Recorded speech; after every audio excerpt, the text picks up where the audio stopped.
Next हम solve करेंगे question number 4, जिसकी स्टेटमेंट है what is the fourth proportional of 1, 3 and 4। तो हम सबसे पहले राइट करेंगे लेट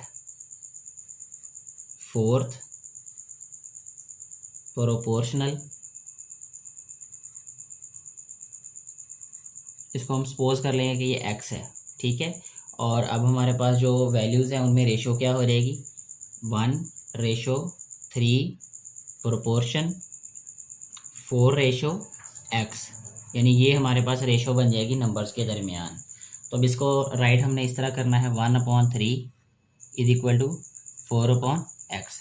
इससे पहले वाला जो क्वेश्चन सॉल्व किया था वो भी बिल्कुल ऐसे ही था, यहाँ से इससे आगे तो ये भी उसी तरीके से हम सॉल्व कर लेंगे।